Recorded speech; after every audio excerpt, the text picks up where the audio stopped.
mi ilayya libadata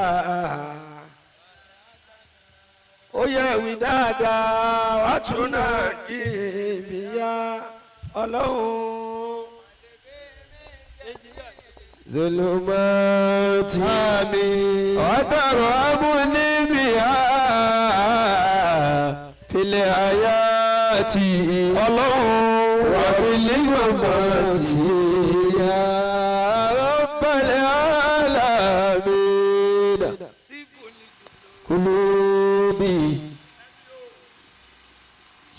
Kulubi tífúlì kulubi ṣìfàlì fúwàdì. aṣíwájú ayé lápapọ̀ lẹ́ẹ̀kan náà. sọlá alayhi rabbul ibadi. ẹ̀yin ògbó ànábì ẹjọ́ lọ sókè dáadáa. ẹ̀yin olóríire èèyàn níbí. kí ló dé tẹ̀ ń dọ́ọ̀lù báyìí kò tẹ́ mi lóhùn dáadáa. alayhi wa sallam. al-muqaddam Musa. Makadam Musa. ẹ máa bọ̀ báyìí. Mashallah. àṣẹ́gun wa dọ̀sùnmù. baba dosunmu. ìmáàmù wáríwá. Mashallah. ẹ máa bọ̀ ní ẹgbẹ́ mi báyìí. Mashallah. tàjájá sẹ́wọ̀n fi fúwàdì anabi muhammadu. anabi nasiri ni gbogbo ẹsẹ̀ ní lọ́dọ̀ tiwa báyìí. nígbà mẹ́tẹ́lì mọ́sọ̀ká àlìjáwádì oníṣẹ́ ńlá anabi muhammadu. anabi Muhammad abẹ́ anabi lasiri gbogbo ẹ̀. bákùbùtù fi. ẹ máa yòówó anabi kẹ́ ẹ náwó sókè. bákùbùtù fi. anabi o àgbẹ̀wò ni àbí. ya sayyidi ya rasul rabbi. kulubi shifali fuwadi salla alayhi rabbul ibadi. ẹni tí o bá ti wí ẹwẹ́ nu ẹ̀ bóyá ó sì wọ́n wá àyín lé ní kò sí lára wa ni. sallallahu alayhi wa sallam. ẹni tí anabi ìfẹ́ anabi ò bá máa gbára rẹ̀ bóyá kò dídé kó máa lọ lé. ìlà sàgá àbúrò bí Musa anabi àwọn bàbá Muhammad. Mose báwọn bá ń pariwo Mose lọ́jọ́ sí tiwa. wájà nasara kìrìsìtẹ́nì Isa Muhammadu. kìrìsìtẹ́nì náà bá ń pariwo Jésù. Muhammadu. anabi ni tèmi. Muhammadu. ẹni ọlá tèmi nù. Muhammadu. ìrara ṣe tèmi ní. Muhammadu. àjíbíkà tèmi nù. Muhammadu. Tibutali yadi. láàrin èmi àti wa náà. Ya sayyidi. ọlọ́wọ́ ní bínú. Ya rasul rabbi. Oya. Tibuli kulubi. shifali fuwadi salla alayhi rabbul ibadi. Salamu ala Muhammad. Salamu alayka Taha. salamu ala muhammad salamu alayka taha. bó o bá yóò gbọ́ ànábì àwọn máa dùn mí gan. gbàṣẹ́ wọ́n yẹn ní àsálàtù tiẹ̀ bá pọ̀ jù lẹ́ni ní okòkò rí gbàdúrà ọlọ́run. Salamu ala Muhammad. Salamu alayka Taha. salamu ala Ànábì o. muhammad salamu alayka taha. Salamu ala Muhammad. Ànábì o.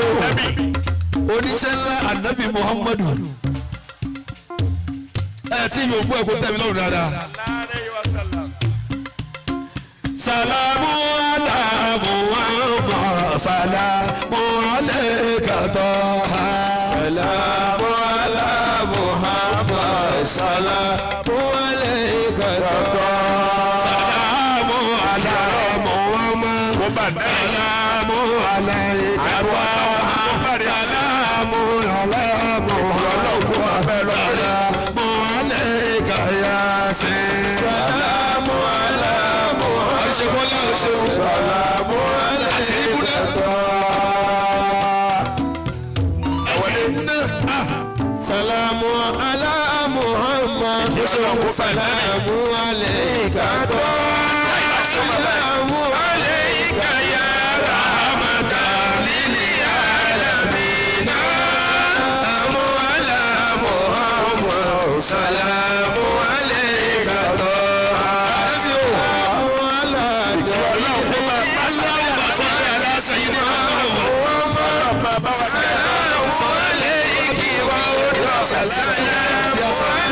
Oya salamu ala Muhammad salamu alayka tọ́. Sọ bàbá àgbọ̀wọ́ wọlé lọ́wọ́ rẹ̀. Ògbó owó wọlé rẹ̀ nìyẹn. Tó o bá ti yòókù ànábì alẹ́ yọ̀ǹda rẹ̀ kó má padà má padà. Salamu ala Muhammad. Ẹ wọ́n báyìí. Salamu alayka tọ́. Àbú ọdún o. Wàkíwàtí àlèyé wà sọ àbátí àjìmọ̀rìnà. Salamu ala Muhammad. Salamu alayka tọ́. Salamu ala Muhammad. Amanu bihuda Muhammad. Salamu tabi'ina wa tabi'i tabi'ina. Salamu ala Muhammad. Salamu alayka tọ́. Àṣọ ìbànú ìzà ṣìtà fi dára ìní tẹ̀sí àdìfà àgbẹ̀fẹ̀rẹ̀ mi dàwà mi. Sọlá tí ala Muhammad. Salamu ala Muhammad. Ẹ bá wí dáadáa. Salamu alayka tọ́. Àtúkà ilé ara ní Dálé kọ̀ fún lálá yẹ̀gbìn. pàtàkì tí mú wá fi fàdílé. Sọlá tí ala Muhammad. Salamu ala Muhammad. Ẹ kú ọdún. Salamu alayka salamu.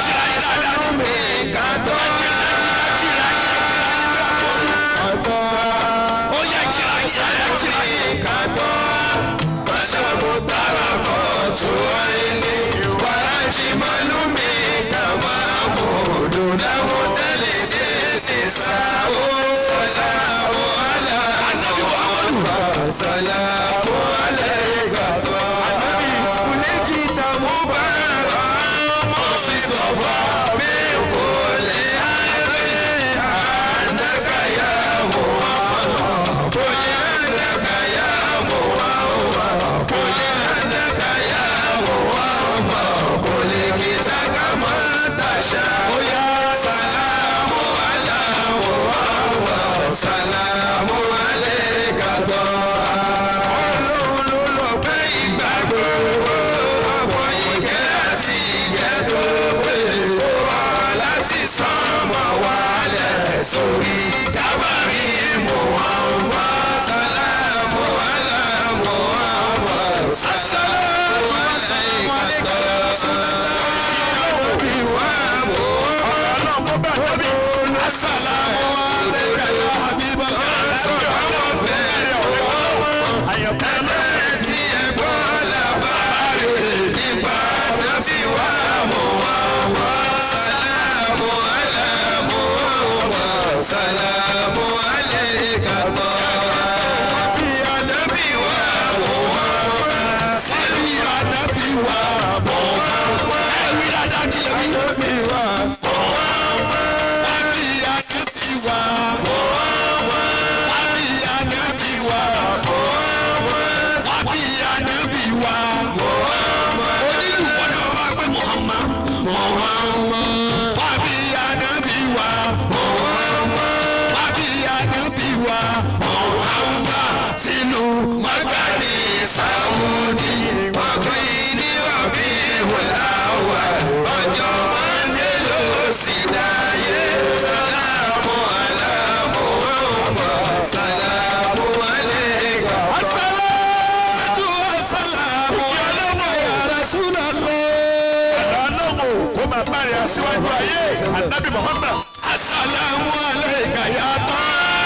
Ọlọ́run kó bá rẹ̀ ànábì tó wáyé tó ṣiṣẹ́ rẹ̀. Assalamu alayka ya Yasin. Ìyá Ọlọ́run kó bá rẹ̀ ànábì olùgbàgbọ́ Ọlọ́run. Assalamu alayka ya Emi. Ìyá Ọlọ́run kó bá rẹ̀ ànábì wa Muhammad. Ya Mudaththir. Ànábì kó dẹ̀rọ̀. Ya Muzammil. Wáyé wá ṣeré. Ya Nasir. Àgbẹ̀bí ìrọ̀rọ̀. Ya Mansur. Ya Mustafa. Al-Mujtaba. Al-Muntaba. Annabi Yusuf. Annabi Yaqub. Annabi Taha. Annabi Yasin. Annabi Emi. Annabi Mudaththir. Annabi Muzammil. Annabi Al-Mudaththir. Annabi Al-Mu'min. Annabi Al-Mu'min.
ṣàánú wa.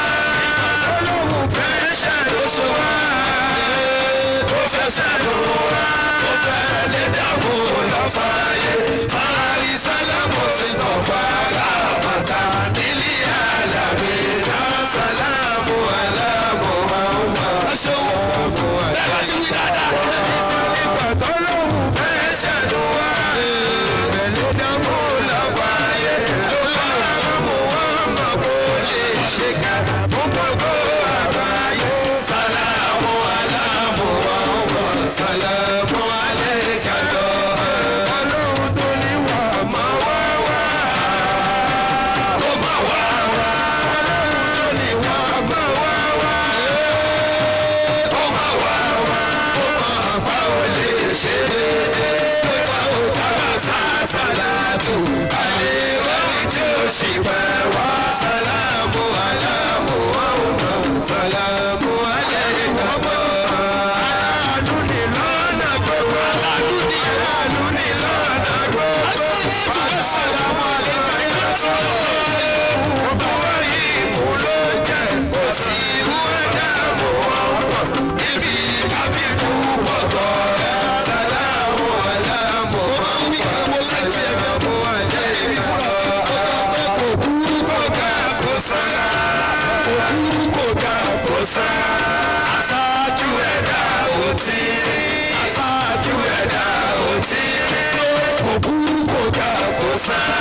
Tí a ti wí dẹ̀ wá wí dáadáa. Kò sá. Kò kúrú kò ga kò sá. Aṣáájú ẹ̀dá ò tí rí. Ìròyìn ẹ̀dá wò wá mọ̀ gbogbo jù. Tẹ́nìkan lè sọ lọ. Sálámù aláàmù ọ̀rọ̀. Sálámù aláìka bọ̀. Olóòótọ́ ni dàgbà gbogbo. Olóòótọ́ ni nígbà gbogbo. Sọdún òkú àmì olójà. Ó sì mú ẹ̀dá mọ̀ wá mọ̀. Tó bá débi ká sòdodo. Sálámù aláàmù ọ̀rọ̀. Sálámù aláìka bọ̀. Ìyàtọ̀ oníṣẹ́ ńlá gbọ̀wọ́ mi. Ànábì gbọ̀wọ́ mi. Ayọ̀ wà nàbí dáadáa ni. Bàbá Fáàtì máa gbọ̀wọ́ mi o. Ànábì gbọ̀wọ́ mi. Yàtí o bá gbọ̀wọ́ ẹ̀ ní ọjà. Níwájú Olúwa. Ó yá àbíyamọ bọ̀dá gbọ̀rọ̀gbọ̀. Oníṣẹ́ ńlá àbíyamọ bọ̀dá gbọ̀rọ̀gbọ̀. Oníṣẹ́ ńlá. Ẹgbẹ́ o àbíyamọ bọ̀dá gbọ̀rọ̀gbọ̀. Oníṣẹ́ ńlá àbíyamọ bọ̀dá gbọ̀rọ̀gbọ̀. Oníṣẹ́ ńlá. Ẹgbẹ́ Ànábì Muhammadu. Ànábì Muhammadu. Ànábì Muhammadu. Ànábì Muhammadu. Ayasi. Ànábì Muhammadu. Tahiru Mutahiru. Ànábì Muhammadu. Raufu Rahimu. Ànábì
láyà balẹ̀ o fìrí láyà balẹ̀ o ìbànújẹ́ ò ṣe sẹ̀sí fìrí láyà balẹ̀ o òde lódì mọ́lẹ̀ o òde lódì mọ́lẹ̀ ẹ̀wí dáadáa òde lódì mọ́lẹ̀ o òde lódì mọ́lẹ̀ gbogbo ayé ló wà lóko òde lódì mọ́lẹ̀ o. ó yà já onínú wálé ṣe national anthem wa onídùúró wa yẹn ẹni tí o bá ti wí ayé ṣe nọ́mbà original nù. Masha Allah. lẹ́yìn ni a ti ń wí tẹ́lẹ̀tẹ́lẹ̀ ojú wa kojú wa yìí nìsín. bẹ́ẹ̀ni. àtẹni tí ó jẹnu àtẹni tí ó rún pọ̀ ó yá ìjà àjọ wí láàrin ìṣẹ́jú kan. Allahumma salli wa sallim àmín ala sayyidina Muhammadin àmín salata tu'minu biha ilayya ibadata wal hasanat wa tunaki biha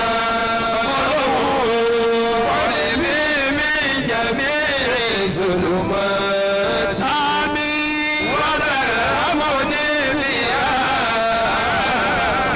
في الحياة وفي الممات يا رب العالمين محمد رسول الله وعليه وسلم أيها النبي كان نوالي سوكي دارا وعليه وسلم كان هذا سيد Masha Allah. Wọ́n ti ẹ̀ ti ń jòkó tẹ́lẹ̀. بسم الله أجوكو sheikh bisimilah Masha Allah. ẹ yà yín gbọ́dọ̀ jókòó tó kún ẹ jókòó ẹ lẹ́yìn àwọn tí máìkì bá wà lọ́dọ̀ even imam tell you you can have your seat ẹ kí ọlọ́run dáadáa lónìí mi ò fẹ́ distraction bó ṣe wù kó mọ Allah. today is a very special day to us Alhamdulillah. today is a very special day to every Muslim among around the globe. Masha Allah.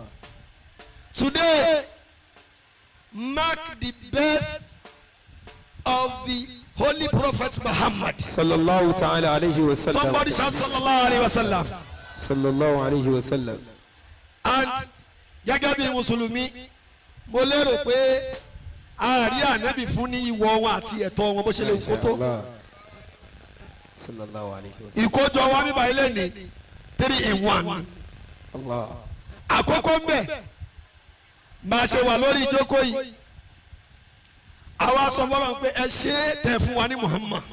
Sallallahu alayhi wa sallam. tó bá yẹ pé inú ẹ̀ ń dùn ní tòótọ́ pé tábání nínú àwọn ọmọlẹ́yìn Muhammad ó wà láàrin wọn náwó sókè tó gbé sallallahu alayhi wa sallam. sallallahu alayhi wa sallam. àṣàlátù yẹ wò ní mi lára mú efe lára. sallallahu alayhi wa sallam. ẹlẹ́kẹ̀jì ń bẹ àwa sọ fọlọ́ pé kọ́lọ́hún túbọ̀ wá ṣe ìkẹ́ àti gẹ̀ẹ́rẹ̀ fàdínàbì ó di Sallallahu méjì. alayhi wa sallam. ẹlẹ́kẹ̀ẹ́ta a fẹ́ celebrate ànábì. Sallallahu alayhi wa sallam. táyìn ní ti yíyìn bá a ti ṣe ní ọdọọdún. Masha Allah. èyí tá a máa fi wá síwájú ń bẹ ó ní àdúrà fàdínàbì lónìí. Sallallahu alayhi wa sallam. a ti ẹ̀ wọlé ayé wa a rí i pé kò yẹ ká máa tọrọ kẹ̀kẹ́ gan kò yẹ ká máa sọ pé kọ́lọ̀ máa kí ànábì. Sallallahu alayhi wa sallam tasliman bighayri. tá a bá bẹ̀rẹ̀ láti fi tàbí fẹ́ bẹ̀rẹ̀ yẹn lónìí a design rẹ̀ fún ànábì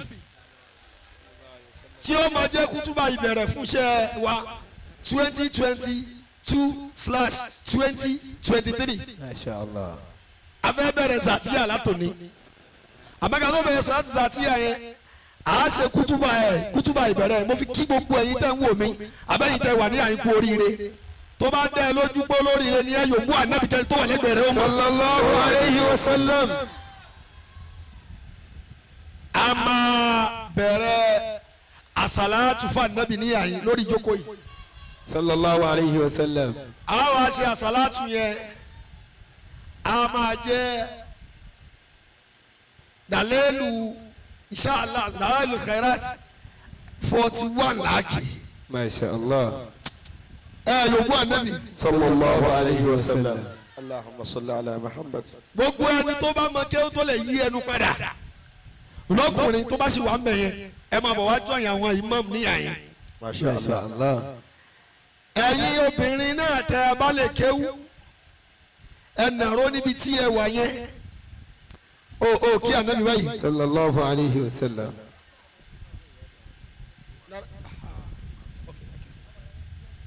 Masha Allah. ẹ wo ẹ máa mú láyìn ẹ máa mú láyìn mi báwọn. sallallahu alayhi wa sallam. Sallallahu alayhi wa sallam. so lẹ́ni mo fẹ́ fi yí ẹ pé béèyàn bá rí ara fisiti sọ́dọ̀ ànábì. Sallallahu alayhi wa sallam. ọlọ́run máa ń kẹ́ ju bó ṣe lérò lọ. Sallallahu alayhi wa sallam. tá a bá ti bẹ̀rẹ̀ bá a ṣe fẹ́ bẹ̀rẹ̀ yẹn mi ò fẹ́ kẹ́ni kẹ́kẹ́ wà lórí dúró mọ́ ẹ̀yin tẹ́ ti dúró tẹ́lẹ̀ kéwù yẹn jòkó padà ẹ̀ ní jòkó banújẹ́. Allahumma amin. òfin wa o ẹ mọ̀ pé tí ma ti wà spiritually inclined I don't want any distraction sori ẹjí wùmí tó ń lọ tó ń bọ̀ yẹn ó dẹ́rẹ́ kẹ́tì máa rí ẹ̀ ń bẹ̀ lọ́ọ́ jòkó síbi kẹ́. lọ́jọ́kó. téèyàn bá dé àmìlà ẹgbẹ́ sí àyín sí ẹnu ọ̀nà mi báyìí ẹnu ọ̀nà yìí gẹ́gẹ́ ni kẹ́ dúró sí. tọ́. yes. kò sí kíkí mọ́ anabi la fẹ́ kí lónìí. ẹ ti dé tàwọn ẹlòmíì lè ti pàdé èèyàn kó tó rọrọ yín bẹ yẹn ẹnìbọdì tó bá ní kókó ń dé ẹ̀yìn kókó wọn máa rí ẹni wọn lọ jókòó kò sí lílọ bíbọ̀ mọ́ táfi máa parí iṣẹ́ tá a fẹ́ ṣe yìí very important.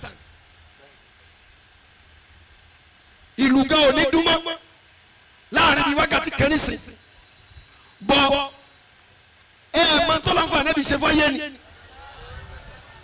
tẹ ẹ bá máa yọ owó ànábì kó pọ̀ dáadáa. sallallahu alayhi wa sallam. gbèsè ní fún gbogbo mùsùlùmí láyé a lè sẹ́tẹ̀ káṣọ kọ́kọ́rọ́ máa kí ànábì. Sallallahu alayhi wa sallam. lómi já sí pé ní ìjókòó tòní ẹ̀fẹ́lẹ́ ilé kọ́lá àwọn fẹ́ wò sọ́jú dára yìí. Masha Allah. so tá a bá ti bẹ̀rẹ̀ láàrin ìṣẹ́jú kan ní ìsìn gbogbo yín ẹ̀ mú tẹ̀sùbá yín ìwọ tí o bá mọ sọ̀látù mùkàríyà nínú obìnrin yà wá gọ́gù nísìn kọ́ fi síbẹ̀ àbí kò ní kó fún ẹ because látijọ́ tí Rabiul Awwal ti bẹ̀rẹ̀ èní lọ́jọ́ ẹlẹ́kejìlá láti ṣe é bọ̀ tẹ́ ẹ bá dé àyín lẹ́ni tẹ́ ẹ bá ṣe àṣàbòsí fún yín nìyẹn tẹ́ ẹ bá fẹ́ kọ́lọ́wọ́ kẹ́ yín dáadáa yòówù ànábì kó pọ̀ dáadáa. Sallallahu alayhi wa sallam. bá a ṣe máa bẹ̀rẹ̀ tá a bá sì wí kọ́lọ́wọ́ wọlá wíwí tá a fẹ́ wí lónìí àti sísọ tí a fẹ́ sọ gbogbo ẹni bá gbé bànújẹ́ débi báyìí lẹ́nu Olúwa kó yọ kó lọ́rùn ẹ̀. Àmín ya Allah. ìfẹ́ la fẹ́ fi hàn o. Masha Allah. Allahumma salli ala Muhammad wa sallim. Sallallahu alayhi wa sallam. Tàbá ti bẹ̀rẹ̀ sí ní wí ó ní iye tá a máa wí tàbá wa wí délẹ̀ tán a ṣẹ̀ṣẹ̀ wá bẹ̀rẹ̀ burdatul madi Masha àwa Allah. kì í àwọn tá a máa nẹ́bí yín wà ní àyín lẹ́ni tí wọ́n padà tún bá wa yín. Masha Allah. Sallallahu alayhi wa sallam. mo kàn fẹ́ kí wọ́n ó mú ẹ̀mí ẹ̀ kúrò nínú ayé kó dá padà síwájú Ọlọ́run báyìí. mo fẹ́ kí gbogbo yín kájọ wò ó pé báwo la yé wa ò bá ṣe ṣe rí gan tọ́lọ́hùn bá rán ànábì. Sallallahu alayhi wa sallam. ànábì láwọn ni ìjọ àwọn máa pọ̀ jù tó bá dijọ́ gbé ní kìyàmà. Sallallahu alayhi wa sallam. èní ló wá jẹ́ dèdí ọjọ́ àyájọ́ tí wọ́n bí ànábì ọjọ́ 12. bàbá yẹn bẹ̀rẹ̀ iṣẹ́ yẹn ní sọ̀látù mùkàríyà yẹn lórí ìjókòó ẹnìkọ̀ọ̀kan wa wájà lórí ìjókòó yẹn wàá máa tágẹ́tì 313 Basira wa kan àbùkù kí ló máa ń lọ tó máa ń bọ̀ sí gẹ̀. Amira mo ní mi ìfẹ́ kẹ́ni kẹ̀kẹ́ wá sí àyè mọ́ báyìí. sallallahu alayhi wa sallam. So ìgbìyànjú ta fẹ́ ṣe nìyẹn tába ti bẹ̀rẹ̀ òun náà ma wá ṣe ẹ̀tọ́ ti tiyẹ nìyẹn gbèsè tiyẹ nìyẹn Alhaji Ayinde Barrister wọ́n ní gbogbo ìgbà tójúmọ́ bá ti mọ́. Muhammadu lẹni tó lọ́rùn rán lálàánú fún gbogbo àgbáyé gbogbo ìgbà tójúmọ́ bá ti mọ́. A ó máa yọ̀ ní Muhammad. sallallahu alayhi wa sallam. sẹ́rẹ́ ní tásánátù tiẹ̀ gòkè jù yẹn yóò pàdé yọ̀rọ̀ lẹ́lẹ́ni. sallallahu alayhi wa sallam. Masha Allah a bẹ̀rẹ̀ àdúrà yẹn tába ti bẹ̀rẹ̀ rẹ̀ sórí wo ẹni bẹ ya mọ́tò yẹn tẹ́fẹ́ jó ẹpẹ́ ń di ẹ̀ ná ijó wà rẹpẹtẹ wàláì kò tá a kọ ẹsìn tiwa. àmọ́ tó bá dé àyè tó ṣe ta ni ó ṣe yìí wàláì àtọwọ́ makeup àtọwọ́ gèlè àtọwọ́ gbogbo ẹ̀ ó ti waste. ó wẹ́sì wàláì. o ẹ yòókù ànábì mọ́. sallallahu alayhi wa sallam. a máa bẹ̀rẹ̀ rẹ̀ gbogbo tí wọn náà bá wá níṣòro tó ga jẹ̀mí rẹ lọ wọ́n má bẹ̀rẹ̀ nǹkan tí wọ́n mọ̀ pé kódà èèyàn kan lè ṣe yàtọ̀ sí kọ́ ọlọ́run dá sí. ìyí tí wọ́n fẹ́ kó gbé síwájú ọlọ́run yìí ìyí tó já sí wípé tí ọlọ́run bá ti bá ọ ṣe gbogbo tó jẹ́ ṣòro nu ayé rẹ sì ti ṣe tán náà. masha Allah. ẹ dàníyàn àbá ti dàníyàn nísìnyí wọ́n fi Dalailul Khairat afa yìí ẹ kọ́kọ́ fún àwọn èèyàn ní ẹyọ kọ̀ọ̀kan lọ ní ẹyọ kọ̀ọ̀kan lọ ní kíákíá ẹyọ kan àbí ṣé ní méjì náà sọmakari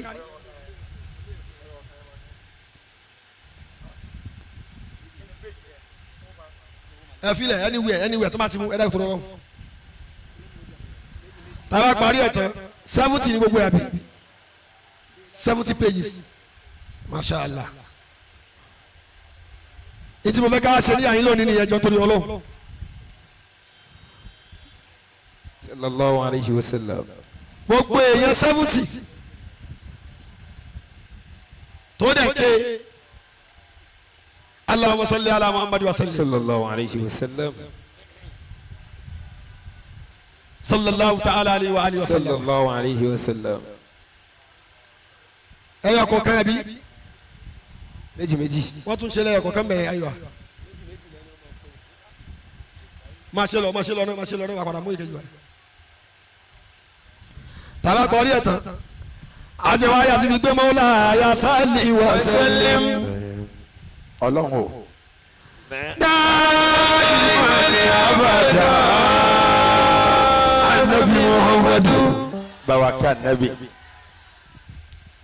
ala abika khairil kulli báwa sàlékún àánú rẹ̀ fún anabi anabi wa Muhammad. mawla ọlọ́run ọba o ọba alágbára ayé o. mawla ọlọ́run ọba aṣẹ̀dá wa oníkàdàrà ayé wa ọlọ́run.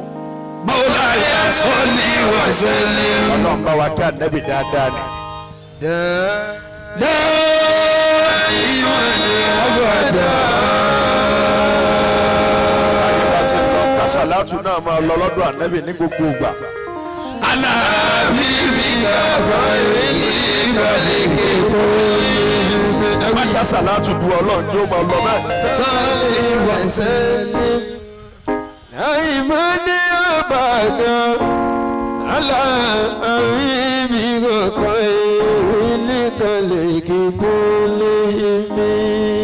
مولاي صل وسلم دائما ابدا ọlọ́run bá wa kí anabi. على حبيبك خير كل مولاي صل وسلم دائما ابدا على حبيبك خير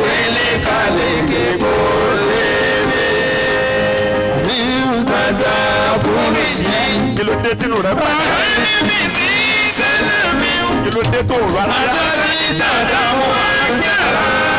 Bí mú kí láti omi dábì. sọ tó ṣẹlẹ̀ jẹ́ àná.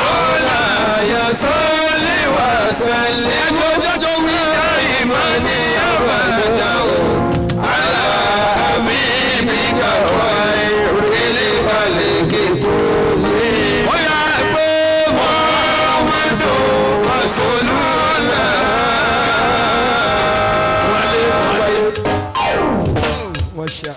ẹ yòówù ànábì ti ń gbọ́ dáadáa. sallallahu alayhi wa sallam tẹ́bẹ́ yìí náà máa ń ṣe oúnjẹ sẹ́ẹ̀kì ń tẹ̀sí mo kàn ní ká tẹ̀sí ẹ̀ ní àti ìbẹ̀rẹ̀. sallallahu alayhi wa sallam.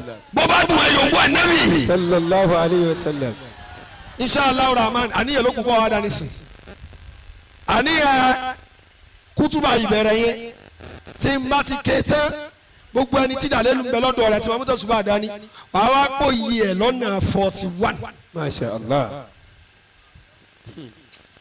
gbogbo èèyàn tí dàlẹ́lu bá dẹ̀ wà lọ́wọ́ ẹ̀ kà wọ́n dáadáa àtẹni tó kéré àtẹni tó dàgbà nínú gbogbo ẹni tó fẹ́ ké dàlẹ́lu yẹn bí idhnillahi ta'ala bó bá ti parí dàlẹ́lu yẹn tán anyway bó bá ti kà lọ́wọ́ náà àwọn ìmọ̀ mo ti wá rí yẹ ama wa gba okò rẹ kalẹ̀ masha allah. pé wọn náà rẹ́jísítà fún anabi ní Rabiul Awwal 12 sallallahu alayhi wa sallam. sallallahu alayhi wa sallam.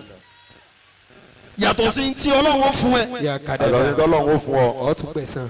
yàtọ̀ sí àánú tọ́lọ́run máa fún ẹ yàtọ̀ sáànù. bó jòkó níbi báyìí lọ́dún ọjọ́kó ọlọ́sísẹ́ àtẹni tó ké àtẹni tí ò ké àtẹni tó ké tí ò ké. gbogbo wa ti dà nínú bá ti wọ́n wà lọ́dọ̀ rẹ náà lógun Ọlọ́run 2000 ní ẹ̀ẹ́dùn ọ̀dà ọkọ̀ bàbá 2000. ẹ̀ yòówù ànábì kí ni mi ò dùn wá. sallallahu alayhi wa sallam. tọ́ bá ti kadà léèlù kan 2000. sọsí gbọ́ bá ní sọ̀rí bá nàbì dùn. ẹ̀ yòówù ànábì mọ́ sallallahu alayhi wa sallam. àkọ́kọ́ nù. mọ̀kádà Musa. ntí ó ṣẹlẹ̀ ní àyín lónìí pọ̀ díẹ̀ o ó pa o. dáadáa dẹ̀ ni lóko ànábì. lórúkọ ànábì Muhammadu. lóko sallallahu ànábì alayhi wa Muhammad. sallam. lẹ́yìn bẹ́ẹ̀ lẹ́yìn bẹ́ẹ̀. ìwọ tí ọ̀ ó bá wà lórí ìjókòó ìwọ tó wá bí.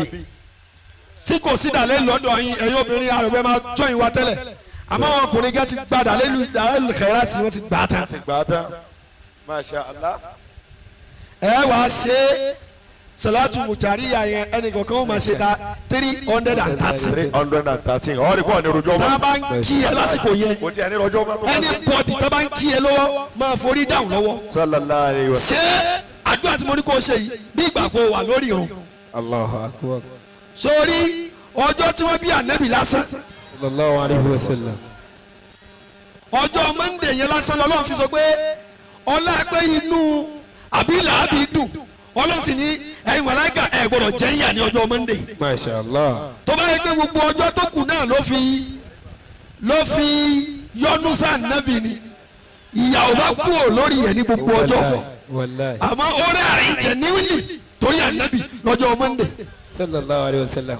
ó ní àfùwẹ́bà tó jẹ́ ẹrú rẹ̀ tó sọ fún bọ́bí Muhammad ó ní ìwọ ló wá fún mi ní ròdùnú yìí mo tú ẹ̀ kalẹ̀ o jẹ́rú mọ́. ọgbà freedom. ó tán wọ́n wá di ìsì tó ní ká ní tí ò jẹ́ yàwó jẹ́ mọ́ nìyẹn o máa wá kí. ó lédi ló tún yàn lẹ́yìn o.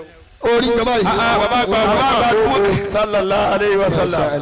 sórí pé àdébí dùn fún bàbá yìí bàbá àgbà dùn. sallallahu ẹni kí bàbá àgbà dùn wọ́n máa bọ̀ sallallahu alayhi wa sallam. ee o masha Allah ẹni kí bàbá àgbà dùn bàbá àgbà dùn mà. ẹ máa bọ̀ ẹ máa sọ báyìí. orí jọba o alẹ́ masala bàbá dùn mà barakallahu fi Masha Allah. barakallahu fi masha Allah masha Allah. ayiwa insha allah. ẹ jòkó bá wọn ẹ̀yin tí méjì bá wà lọ́wọ́ yín tẹ́lẹ̀ ẹ táwọn yẹn bá ti ń dé ẹ máa ṣí ẹ rẹ. sallallahu alayhi. sallallahu ooo ẹ yòówù ànábì kínú mi ó dùn mọ́ ẹ máa ṣí ẹ rẹ. alayhi wa sallam. nínú àwọn afá tí wọ́n ń ṣẹ̀dé yìí ẹjẹ́ á tún pín kó dọ́dọ̀ tiwọn náà. ẹ̀yin tí méjì bá wà lọ́wọ́ yín tẹ́lẹ̀ tẹ́lẹ̀ táfà àfọ ọlọ́nkà bá ti dé ẹ máa ṣe kíni ẹ ẹ máa ṣí ẹ rẹ. tàbá ti wá kéde lẹ̀ tán àsìkò tá à ń ké lọ́wọ́ yẹn mo fi Ọlọ́run bẹ̀ yín ẹ máa ṣe bí ìgbà tẹ́ wà lórí ìrun masha allah. tẹ́yìn bá ti dé alájà fisa ló dé yẹn nísìn ọlágbé mo ti ní kí wọ́n kí àwọn èèyàn lọ́jọ́ kí wọ́n sáyé lọ jòkó bá wọn masha allah. bẹ́ẹ̀ yẹn bá délé ní tí o bá kí ẹ má bàa jà o. anabi ni kò mọ ká. anabi ni kò rí ara o. masha Allah. tẹ ẹ bá wá ṣe tán ẹ wà dì mọ́ra yín. ẹ yóò gbọ́ anabi májínú mi ó dùn. sallallahu alayhi wa sallam. torí díẹ̀ yìí abẹ́rẹ́ kutuba náà nìyẹn. kọ́lá wàlá muhammad rasulullah. sallallahu alayhi wa sallam. eléyìí tá a fẹ́ ṣe yìí hadiyatun wasilatun ila ruhi sayyidi thaqalayn. sallallahu alayhi wa sallam. wa imamil haramayn. sallallahu alayhi wa sallam. jaddi alhassan wal hussein. masha Allah. sayyidina muhammad bin abdullah. sallallahu alayhi wa sallam. gbogbo ntaba kẹ́yìn ọlọ́pàá lẹ́nu papọ̀ lónìí àfi béèrè owó àfi béèrè ọlá o àfi béèrè kẹ̀kẹ́ níwájú ọlọ́run kọjá pé ọlọ́run ọlá ayé tó bí ànábì àtijọ́ tí wọ́n lo kíkorò àtijọ́ tí wọ́n lo onírúurú àtijọ́ tí wọ́n lo ẹ̀rín àtijọ́ tí wọ́n lo ẹkún àtijọ́ tí wọ́n lo ìnira àtijọ́ tí wọ́n lo ìdẹ̀kùn. sallallahu alayhi wa sallam. ọlọ́pàá gbogbo ẹlẹ́nu papọ̀ bá a fi kẹ́ wọn. allahumma. tẹ́ ẹ bá ti ṣe é tán yìí tí mo ní kẹ́ wá ṣe ní àyín lónìí nù ìwọ ọmọ wa wò lọ́wọ́ lọ́wọ́ àkẹ́wọ̀n náà àbí òní kẹ́ ọ. allah. máa gbọ́ ànábì ò kì í ṣe alájẹtán bẹ́ẹ̀ yóò gbọ́ ànábì mọ́. sallallahu alayhi wa sallam. sẹ́ẹ̀rí ńgbà tá ànábì wà láyé bẹ́ẹ̀ bá yóò gbọ́ ànábì òun lànà àná ọ̀dọ́dọ̀ ẹ̀. sallallahu alayhi wa sallam. ànábì ò kì í la jẹun àwọn agbóúnjẹ wà ànábì tó bá wà ń bẹ̀ wá jẹ́ mẹ́. bọ́ọ̀mọdé jòkó tá ànábì yóò jẹ fisikali ńgbà tá ànábì wà láyé nìyẹn o. ẹni tó wájà sí pé wọn lè fún nǹkan wọn lè fún ní nǹkan báyìí láyé kó dáná ànábì. sallallahu alayhi wa sallam. àmà wa ṣe adúrú àsàlátù ifá ànábì spiritually ìwà àròpọ̀ ànábì máa dá jẹ́ ẹ yóò wọ ànábì sallallahu alayhi wa sallam. anabi ma ṣí yẹrẹ. ẹni tó lọ́wọ́ sí ni kò ní jẹ́ ìyàtẹ́lẹ̀. bẹ́ẹ̀ni látọ̀ wá kó àánú fún. láti wá kó àánú wa sallallahu alayhi wa sallam. so yìí túmọ̀ sí pé stylishly ẹ̀yin lẹ́ni. gbogbo tẹ gbé wáyé náà à ń fowó àbúṣe kínni. huwa khayrun lak fa in zidta huwa khayrun lak. lómi yẹn ti pé níṣẹ́ òtítà ni fi parí rẹ̀ pé ìfádọ̀tíkà mínkà ìlíkà ìhábọ̀tì náà ní mọ̀tẹ́sẹ̀. ẹ mọ̀ tún wọ ìfádọ̀ ni ìyẹn ni pé tí mo jù síwájú yìí mínkà ọ̀dọ̀ yín náà ló ti wá ìlíkà lọ́sọ̀dọ̀ yín náà ni. oko ẹ mọ lọ. ìyẹn ni pé bá a bá ti ṣe báwọn àánú ọlọ́run tá a bá rí gbogbo ẹni yìí kù tó ń retí àánú ọlọ́run láti wákàtí òwò yìí lọ olúwa kọjú àánú yẹn sí ìtọ́jú. allahumma amin. ẹ dàníyàn ẹ dàníyàn. ẹ dàníyà. auzubillahi minash shaitani rajim. ọlọ́run ọba alágbára gbìyẹn. bismillahir rahmanir rahim. allahumma inna nawayna bi salati ala sayyidina muhammad. ọlọ́run abẹ́ sọ̀sọ̀ láti fún anabi wa Muhammad. sayyidil mursalina. ọlọ́run anabi la síwájú ayé. wa imamin nabiyina. sallallahu alayhi wa síwájú sallam. gbogbo àwọn anabi. allahumma adin barakati alayhi. gbogbo àlùbáríkà rẹ̀ yóò jẹ́ tiwọn ọlọ́run. ya rabbal alamin. ọlọ́run ọba alágbára ayé. salamullahi alayhi ya àlàáfíà ọlọ́run kó bá anabi lọ́jọ́ tó bí lónìí. salamullahi alayhi ya ìkí musulmiya. ọlọ́run lọ́jọ́ tó sọ anabi kó máa lọ bá. hajatuna. àní ìtawà wá ti wá bọ̀. àbọ̀láyé sihuna. kó dàbò wá gẹ́gẹ́ tá a fi ń ṣerú eléyìí. kásùlì kì í tọ́ ibẹ̀ ìlànà ọ̀bẹ ìdẹ́ka ya rasulallah. ẹ̀sìn kọ́tìnì ẹ jẹ́ ká anabi ra wa náà káyọ̀ wá kó nú ẹ̀sìn. asalaamu alayka ya mawulida. ìyá ọlọ́run kó máa bá rẹ̀ anabi níjọ́ tó bí ẹ̀. ayaw hajata ila ọjọ́ almadina. tó kú òní mẹ́kà tó lọ Mádínà pẹ̀lú òní. asalaamu alayka ìyá ọlọ́run kó bá rẹ̀ anabi. abaka sifu. bàbá Kásímù kíkẹ́ ọba ẹ̀. abaka bàbá yiru. Tọ́yìrù kò rà nù ọlọ́run. ibrahim. bàbá Ibrahim kò rí. bàbá rukoya. bàbá Rukayya. bàbá zainab. bàbá Zainabu. bàbá sofiya. bàbá Sọfíyà. salatu wa salaamu alayka ya wọ́n máa rasulallah. bá rẹ̀ ọ̀gá tiwa anabi wa Muhammad. adada ma kalakallahu. aka gbogbo tọ́lọ̀ ń dákó dá sàlátù. yawmi khalaqa dunya ila ọjọ́ tọ́lọ̀ ní yawmi ayé qiyamati. tí òdòdó lè kíyàmà. yawmi ọlọ́run yóò máa lọ alifa bẹ́ẹ̀. alifi marati. yóò máa lọ bẹ́ẹ̀ nítorí hajatuna. àníta fẹ́ta torí rẹ̀ máa ṣe léyìn ọlọ́run. wakisuduna. fẹ́ta wà níwájú rẹ̀ ọlọ́run. kásùlì kìtọ́ baynaka wa baynaka ya rasulallah. ẹ̀sìn sọ ẹ̀jẹ̀ àríyìn ànábì wa Muhammad ẹ̀kẹ́ wa. hajatuna. ìta wà lọ́dọ̀ rẹ̀ ọlọ́run. wakisuduna. fẹ́ta wà lọ́dọ̀ rẹ̀ ọlọ́run. kásùlì kìtọ́ baynaka wa baynaka ya rasulallah. kásílẹ̀kùn kásíkọ́tì nìkan ara ànábì kò náà. hajatuna. ìta wà lọ́dọ̀ ọlọ́run. wakisuduna. fẹ́ta wà lọ́dọ̀ ọlọ́run. kásùlì kìtọ́ baynana wa baynaka ya hasiballah. ọlọ́run máa kásọ kúrò lójú agbára ànábì. wọn náà wá dúró àwọn ẹni ọlọ́run tí wọ́n wà lórí ìjókòó yìí ká máa wá wí bẹ́ẹ̀ yẹn gbogbo owó tí wọn náà ń bẹ lórí àga yìí túmọ̀ sí pé ìbànújẹ́ tí wọn náà gbé dé àyílẹ̀ ni kò ní tẹ̀lé ẹ lọlé mọ́. Allahumma amin. gbogbo ẹni tó fẹ́ kọ́ níbẹ̀ kó ló mú ànábì kó pọ̀ dáadáa. sallallahu alayhi wa sallam. tí n bá ti ṣe fáátì àdélẹ̀ tí mo bẹ̀rẹ̀ kútúbà yẹn ẹ wàá bẹ̀rẹ̀ iṣẹ́ rẹ bismillahir rahmanir rahim. alhamdulillahi rabbil alamin arrahmanir rahim maliki yawmiddin. ẹ máa sọ tẹ fẹ́. iyyaka na'budu wa iyyaka nasta'in ihdinas siratal mustaqim. kọ́lọ̀ wọn lásàlátù kó bẹ̀ wá siratal bá. ladzina an'amta alayhim ghayril maghdubi alayhim waladdallin. inú kòkó kó fi wá sínú mọ́lẹ̀. bismillahir rahmanir rahim. ọlọ́wọ́n bá a nú. alhamdulillahi rabbil alamin. ọlọ́wọ́n bá a mi kẹ́. wasbi allah wa ni'mal wakil. àbẹ̀wò ni ọlọ́run alágbára. wala hawla wala quwwata illa billahi al-aliyyil azim. gbogbo ń ta afẹ́ ni kò jó sí ọlọ́run. allahumma inni abra'u min hawli wa quwwati asọ́mọ́dé ọlọ́run afẹ́ dàpọ̀mọ́dé ọlọ́run. allahumma inni nawaitu bis salati ala nabi sallallahu afẹ́ alaihi wasallam. sàṣàlátù fún ànábì ọlọ́run. imtithalan li amrika kò tí ṣe làwọn náà fẹ́ ṣe. wa tasdiqan li nabiyyika nígbà gbọ́sẹ̀rẹ̀ tó wọ́n sí sayyidina wa. muhammadin aṣíwájú ti wà nábì. sallallahu alaihi wasallam ọlọ́run bá wa kẹ́ wa ọlọ́run. sallama taslima ọlọ́run bá a sàlékò wa ma kẹ́. abadan fi wa shaqan ilayhi ọlọ́run àfi fẹ́ràn rẹ̀ ni. wa liqadrihi àfìgbà nábì tóbi. wa likawnihi ala lidhalik kíákíá tiẹ̀ ló tọ́ fún ká ṣàdúrà sí. fataqabbal ya minni bàbá ti wí yóò gbà ọlọ́run. fataqabbal ya minna bàbá ti sọ ọlọ́run yóò ṣe. bifadlika ẹ̀kẹ́ wọ wa ọlọ́run. ihsanika ẹ̀ka yé gbogbo wa yìí. wasili jabal gaflati ankum ẹgbẹ́ ìkẹ́ ànábì ẹjọ́ kárí gbogbo wa ọlọ́run. ta'alana warjanna min ibadika salihin. ẹni tẹ́ ẹ fẹ́ bínú sí tẹ́lẹ̀ ẹ má bínú sí. Allahumma ẹni tó wà nú òkùnkùn ẹ fi sínú mọ́lẹ̀. sinihu sharafani ala sharafati wa sharafi alladhi awlaytahu ẹ̀yẹ ká ànábì ó máa rí kẹ́sì. wa izzani ala izzi alladhi ìbàbàrà a'taytahu ànábì jó máa pọ̀ sí ni wa ọlọ́run. nurani ala nuri alladhi minhu khalaqtahu ìmọ̀lẹ̀ tó ti dá ànábì jó máa pọ̀ sí wa ni ali ọlọ́run. makamahu fi makamatil ẹ̀fà mursalin ànábì ságẹ̀ òkè lọ́dọ̀ yín wa ọlọ́run. darajatahu fi darajati ẹ̀fọn nabiyyin ní pọ́ọ̀sì kẹ́ ẹ̀fọn ní ránkì. wa as'aluka ridaka wa ridahu ya àwọn náà wá rabbal sí eléyìí alamin afẹ́rí yọnu rẹ̀ ọlọ́run ma ni. afiyati daa ẹ̀jẹ̀ fi àlàáfíà parí ayé. wa ala alkitabi wa sunnati ẹ̀jẹ̀ àkú sójú ọ̀nà ọlọ́run ni. وما أتوك الميتة ẹ̀jẹ̀ شهادتي àkúkú àná على ẹ̀jẹ̀ àkúkú ẹ̀sìn. أشياء من غير تغيير mẹ́jẹ̀ ká yóò ولا bàjẹ́ تبديل mẹ́jẹ̀ yóò bàjẹ́ ọlọ́run. واغفر لي ما ارتكبته kò dáwà náà ṣe lẹ́sẹ̀. بمنك látọ̀ ọlọ́run. وفضلك fòdì rẹ̀ jù wá. وجودك ẹ̀wẹ̀ wá mọ́. وكرمك يا àdúrà أكرم sàlátù الأكرم ọlọ́run. ẹ̀jẹ̀ àṣà. صلى الله على سيدنا محمد ẹjọ́ máa lọ bẹ́ẹ̀. وعلى آله وصحبه وسلم تسليما بسم الله صل على سيدنا anabi la ń pè é anabi ewu pariwo ẹ bá a súnmọ́ wọn bẹ̀ yẹn. إنك حميد اللهم صل على سيدنا محمد وعلى سيدنا محمد.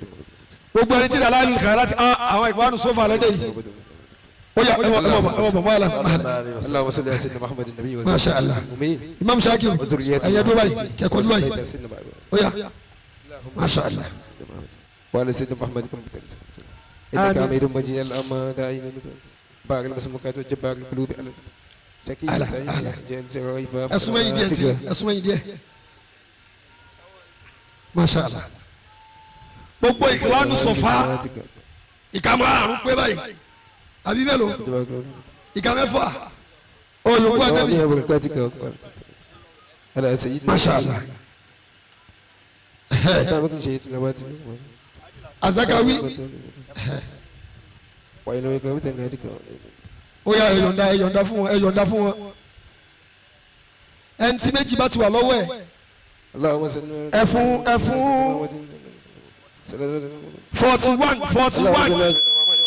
41 lè máa pò yí rẹ̀ ẹ̀yin tẹ́ bá lẹ́yọ̀ kan lọ́wọ́ náà ẹ̀ súnmọ́ àwọn tí wọ́n ṣẹ̀ṣẹ̀ dé nìyẹn kẹ́nìkan máa kà á lójú kẹ́nìkan máa kà á lẹ́yìn 41 masha allah ayiwa ẹ̀yin ó bàbá sọ̀rọ̀tù mùtàrí àyìn lọ kò sí àyè kíkí fẹ́ni kankan sọ̀rọ̀tù mùtàrí yẹ 313 láti kọ̀ọ̀kan ó gbọ́dọ̀ ṣe ìwọ tó bá wà mọ́ mẹ́pẹ́ lahumma salli ala muhammadu wa sallim. في ملذاتك وهي ألوهي كافذا لهدك ما جعل أنفذ أمرك حتى قبسا لقوبس على سيدنا محمد وعلى آل سيدنا محمد كما صليت على سيدنا إبراهيم إنك حميد مجيد اللهم صل على سيدنا محمد وعلى سيدنا محمد وعلى سيدنا محمد وعلى سيدنا محمد وعلى سيدنا محمد كم جود اللهم صل على وأزواجه أمهات المؤمنين وذريته هذه الإجابة قبلتها كمن أجل بارك الصالحين اللهم صل على سيدنا عليهم بسم الله الرحمن الرحيم الحمد لله رب العالمين وحسبي الله ونعم الوكيل ولا حول ولا قوة إلا بالله العلي العظيم اللهم إني نويت بالصلاة على النبي صلى الله عليه وسلم وإذنا من أمرك وهم لا يدرون اللهم زد وعلى شوائل الذيان وصليته أما سلمت الحمد لله رب العالمين وحسبي الله ونعم الوكيل اللهم صل على سيدنا إنك حميد مجيد على سيدنا وأزواجه أمهات المؤمنين وذريته أهل بيته وصلى الله على سيدنا اللهم بارك على سيدنا محمد أجعلني من عباده يا وداع والملوات بارك اسمك ما شاء الله شكيا وسيديا اجعلنا فايزين 41 صلى الله عليه وسلم ودع بكل شيء اللهم صل وسلم على سيدنا محمد صلاة وسلم بها إلهي العبادة والحسنات وتناكي بها قلبي من جميع ظلمات آمني بها بالآيات وفي الممات يا رب العالمين اللهم صل وسلم على سيدنا محمد هذا وفي بها إلهي العبادة والحسنات وتناكي بها قلبي من جميع ظلمات حمد بها بالآيات اللهم صل وسلم على سيدنا محمد